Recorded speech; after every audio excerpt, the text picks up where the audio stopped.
Come on in, honey. The lantern's lit, the veil's a little thin, and the wind's been dying to carry a few secrets your way. Welcome to Raven's Ramblings, where the shadows walk beside us and the past never stays buried, and a good spell can speak louder than a sermon. I'm Raven Nightingale, part healer, part hellraiser, keeper of the old ways and ghost stories alike. So pull up a chair and listen close. You never know what might be whispering in the dark.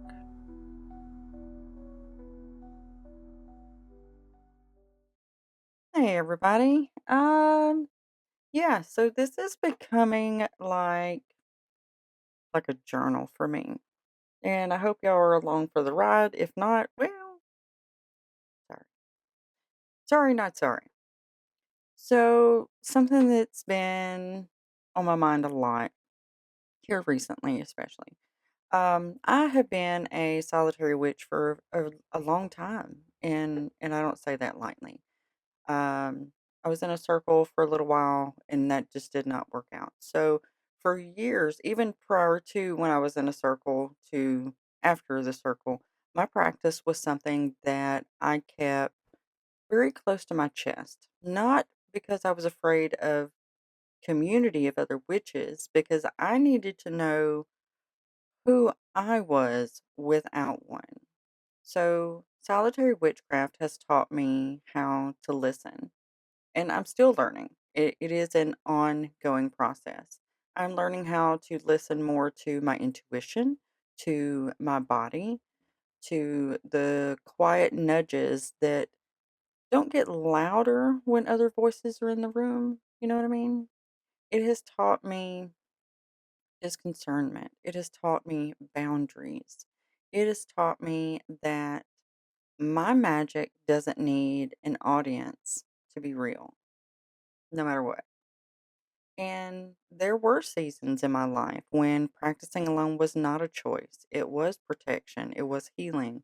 It was part of me rebuilding parts of myself that had been stretched thin or misunderstood or hurt.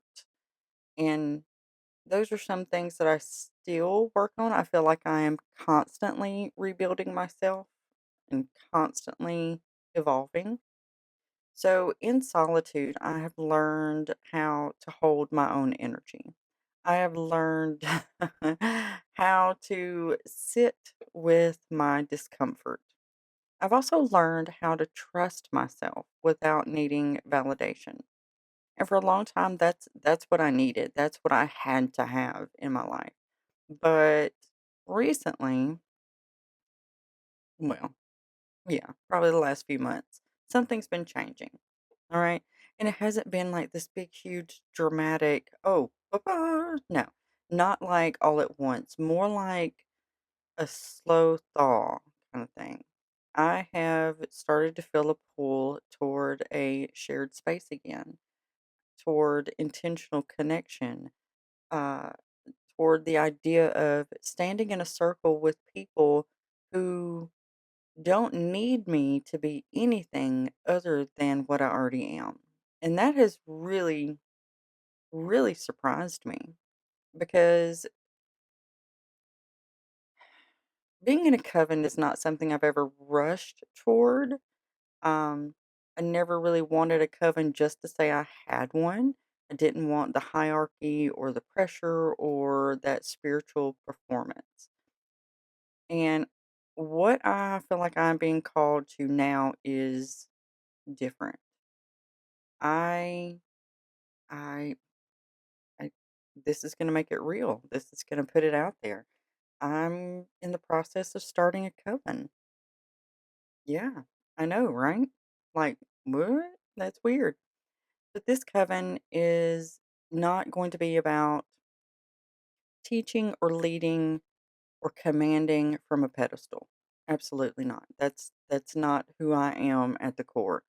It is going to be about walking beside one another. It is going to be about safety, consent, boundaries, and magic that feels grounded and human.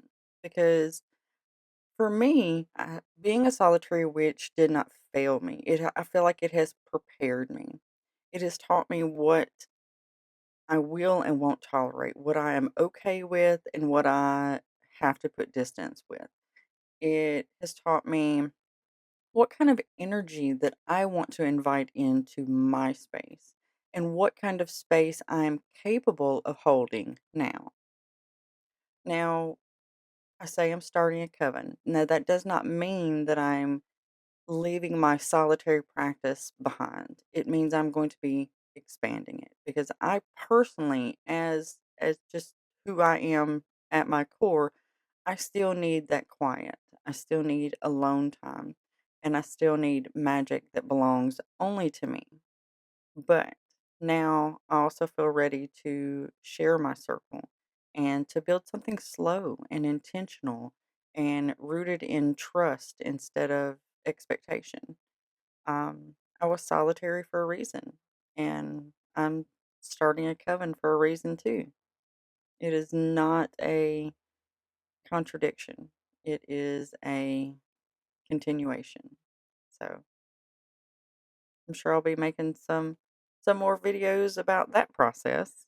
That should be interesting.